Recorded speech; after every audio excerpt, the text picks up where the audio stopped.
Welcome to Medieval Murder, the podcast that brings all things gruesome and historical to the comfort of your own home or car or wherever it is you're listening from. My name is Hannah Purtymun, and I'm here with my father, Kevin Purtymun, to discuss some of the most famous and infamous murders that took place in the medieval and early modern periods. Medieval Murder came to be first as a blog, then as an Instagram, and now as a podcast, after I finished my master's dissertation on homicide in early medieval England.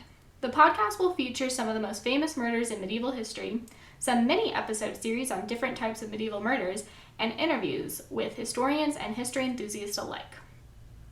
Today, we will be talking about the werewolf epidemic that swept through Western Europe during the late Middle Ages and early modern period. In the present day, in general, society looks back at the Middle Ages and sees things like a belief in witchcraft, werewolves, and even sea monsters as confusing and even childish. How could they have truly believed in any of this?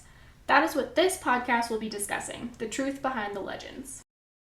You know, we kind of look at it and go, how could they believe any of this? But today we have people that believe in aliens, Bigfoot, flat earth theory. So I don't think we should be throwing any stones at them. That's really fair. That's true.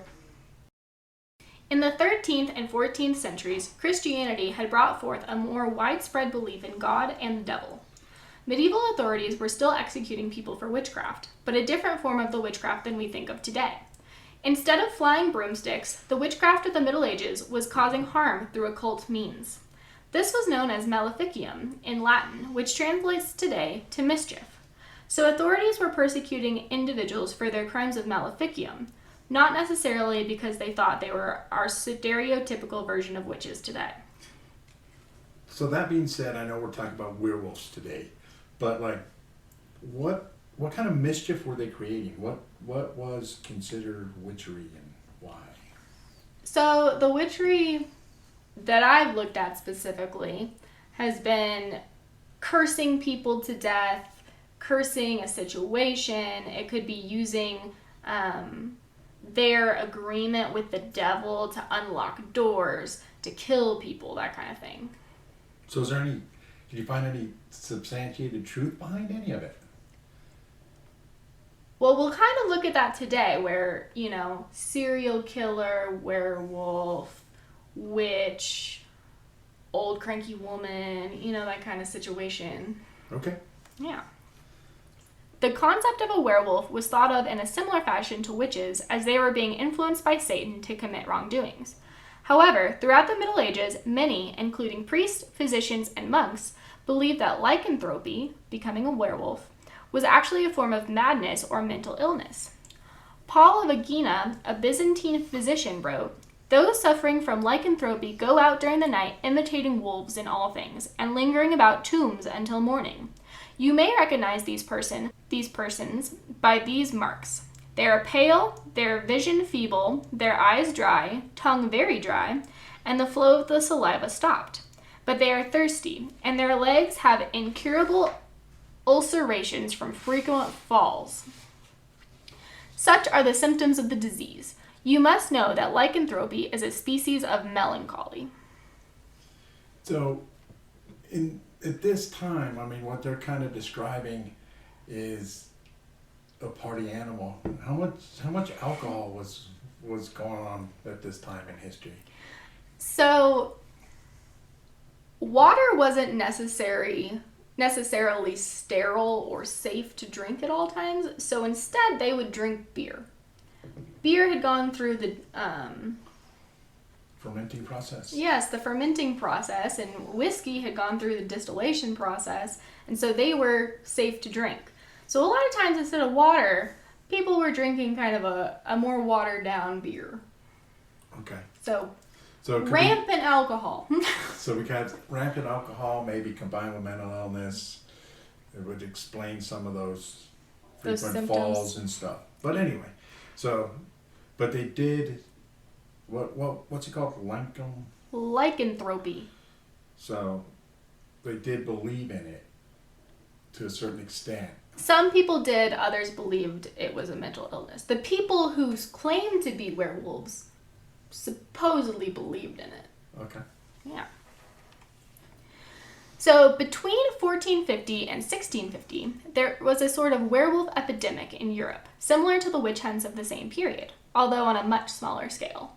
During this period, there were at least 300 werewolf trials throughout Western Europe, compared to the tens of thousands of witch trials. Wait, tens of thousands of witch trials? Yes. In the same 200-year period, or did the... Yeah, about then, yeah. The thing that's like popping in my mind is like, okay, how many people were living in Europe at that time? What's the population? And so what? It's like 1 in 10 a witch, or 1 in 5? I don't know. Interesting. I'm not sure. Yeah, we'll have to look into that in the future. So of these 300 werewolf trials, most of them were located in France and Germany. And so these can be argued to have truly just been trials of medieval and early modern serial killers. So here are some of the stories of serial killer werewolves. Now, I'm assuming that, I know Germany had some really big pine forests at the time, and so did France. Yes. So we're talking about maybe a little bit different landscape than we might be seeing today. Yes, that's very true. Okay. Yeah. In the late 16th century, Peter Stub was a resident of Bedburg, Germany. Peter was a friendly face within the community and would check in with his neighbors and friends on a regular basis. While reports from after his arrest point to him being greatly inclined to evil throughout his youth, and that he had given both his soul and body to the devil, this was most likely untrue, as he had been an upstanding member of society, or so they thought. In 1589, Stub was accused of making a deal with the devil to transform himself into a werewolf. In truth, Stub was arrested for the rape, murder, and cannibalization of 18 victims, including 2 pregnant women.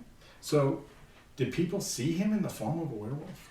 So, some people said they saw kind of a werewolf form, but not necessarily. Okay, now is he the one that, like, that was when he went to trial? He's like, I was a werewolf, I can't be responsible, or?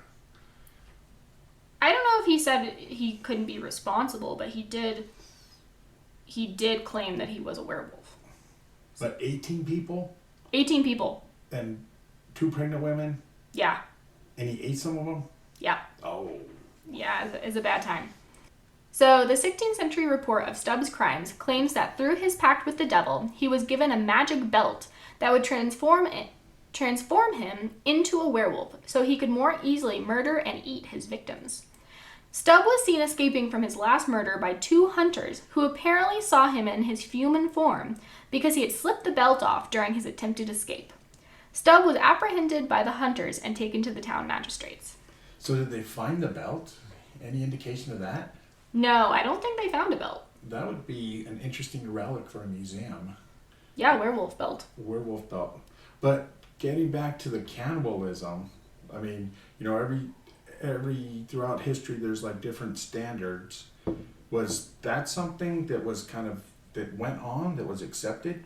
No, Okay. Cannibalism was kind of that mortal sin. You shouldn't be eating human flesh, even like skin picking and eating that was a sin as well. Okay. Yeah. So on October 18th, 1589, Peter Stub was executed. His body was laid on a breaking wheel, and in 10 places his flesh was pulled from his bones with red-hot metal pincers. His arms and legs were then broken with a hatchet, and his head was struck from his body. They then burned him. Now, on the punishment, I mean, it seems like life is pretty cheap then. I mean, we've got 18 people killed, and now the punishment, that's a terrible... That's a terrible death. That's a terrible death, you know, compared to what we see, you know, maybe life in prison, maybe death row here today. Mm-hmm. I mean, you know, so what was the value of life in the Middle of Ages? I don't know. Okay.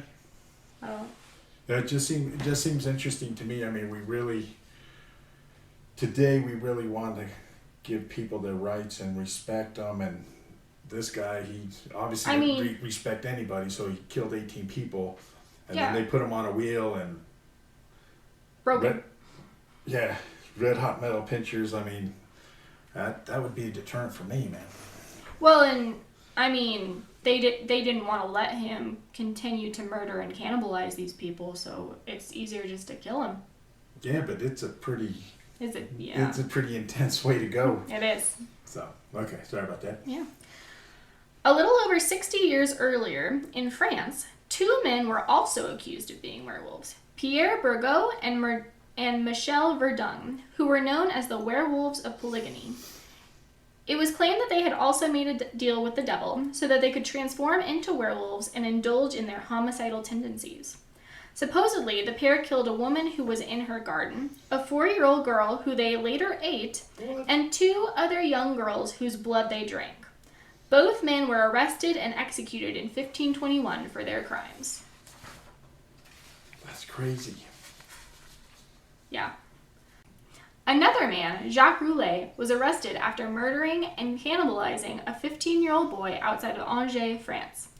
Unlike the previous werewolf stories, during his trial, Roulet claimed he used a magical ointment to transform into the murderous beast. He also confessed to the murder of several children and adults. Roulet was originally sentenced to death, but in 1599 he pleaded insanity, which was accepted by the French Parliament. So were these guys like self-proclaimed? Did anybody see them as a werewolf, or? I don't think anybody saw them, but they were self-proclaimed. They confessed to being a werewolf. And he used that to claim insanity, whereas the other guys were like, we were werewolves, and that was it. No insanity claim there. Okay, yeah, because we've got the guy saying it's a form of mental illness earlier. Mm-hmm. Got it. Okay. It's wow. I think to do some of these crimes that we're talking about, murdering, eating people, you probably aren't within the normal range of mental facilities. No, I don't think so. I think, cannibalizing 18 people is probably not the norm, mental health wise. No, let's hope not. No. A more well-known story of a werewolf was the Beast of Gévaudan. This happened much later in history, after the medieval period, between 1765 and 1767. Gévaudan was a rural region in the south of France. What makes this story stand out from the others, however, was that the beast may actually have been a wolf, not a man. In May of 1764, the Beast of Gévaudan made his attack on a young girl tending to a herd of cattle. The girl was unhurt, but described the beast as like a wolf, yet not a wolf. On June 30th, just a month later, the beast committed his first fatal attack on a 14-year-old sheep shepherdess. Throughout the rest of the summer, the beast attacked and ate many young women and a few young adult men. Many hunters attempted to catch the beast, but to no avail. In January of 1765, a young boy, Jacques Portefeuille, was attacked by the wolf-like beast, but he and his friends fought it off until it retreated back into the forest. King Louis XV heard of the boy's bravery. And rewarded him with a funded education. The king then sent hunters into the woods to catch and kill the beast. In the late summer of 1765, a large wolf was shot and killed in the Gévaudan region that was believed to be the beast. The wolf was stuffed and sent to the royal court in celebration. However, not long after, the attack started again. The attacks continued throughout the year until the next summer, when another wolf was shot and killed. This time, human remains were found inside the wolf, and the animal had non-wolf-like features, as his first victim had described. After its death, the attack stopped, but no one knows whether it was truly a wolf or a werewolf. So, some historians have argued that the beast may have been a Eurasian wolf, a dog hybrid, a hyena, or even a lion. Others have argued that it was actually a serial killer, not an animal at all, that committed the attacks, as most of its victims were decapitated, and animals don't usually decapitate. Unfortunately, we will never know. So it could have been a wolf, some sort of animal, could have been a person, or there could be another answer, where it's a person working with a wolf, where they came upon the bodies and then decapitated them for their own pleasure or whatever. That would be weird. Yeah. That would be a weird situation. But all this stuff, I mean, I got to thinking about it, and we don't have truly darkness where we live. If you're listening to this podcast, it's very doubtful that you have true darkness. And not like darkness in your soul, like darkness in the area. Yeah, well, I'm talking about darkness. Like if you walk out of your house at night, there's going to be some light. Mm-hmm. And what I'm thinking about is these are some of these are forested areas. It's dark. I mean, like, Iceland at a certain point, probably Scotland, England, that their hours of daylight at certain times of the year may be 2, maybe 4, maybe 6, and the rest of the time it's dark. And the way they're lighting these things is with fire, which flickers and leaves shadows. So I could see where, werewolves, a guy may look kind of like wolf-like in the right shadow moving through the street. You find a massacred body and the shadowy figure, you're probably like, oh my God. Yeah, so I wonder how much light plays into some of these legends that we talk about, where people can't see really well, and if they're using a torch to look for stuff, that really kind of flickers. Think about when you're sitting by a fire at a campsite, and there's stuff out in the woods that I see sometimes that isn't there. Yeah. Yeah, that's true. So I wonder how much that plays into it. I think that's something to consider when we're talking some of these medieval myths, especially when, like the werewolf was mostly operating at night. Mm-hmm. And in graveyards and in different places where they're spotted. So, yeah. Creepy feelings all around. Yeah, I could see where that kind of plays into it. And I could see why they believe these things. Yeah. I mean... That's a good point. In absence of prove it's not. Mm-hmm. Yeah. So I think it's all interesting, I think, just for the record, I think werewolves probably did exist, at least in people's mind. Oh, okay. Okay. But I think they saw enough, just like I believe in the Yeti, I believe in Sasquatch, Don't laugh at me. They're out there. We are not alone. Yeah. All right. So thank you for listening to Medieval Murder. If you have any listener questions, comments, or topic suggestions, please feel free to reach out via our Twitter account @MurderMedieval, our Instagram account @MedievalMurder, or via email at info.medievalmurder@gmail.com. And if any of you are interested in rocking some Medieval Murder merchandise, take a look at our website, medievalmurder.org. Tune in 2 weeks for our next podcast.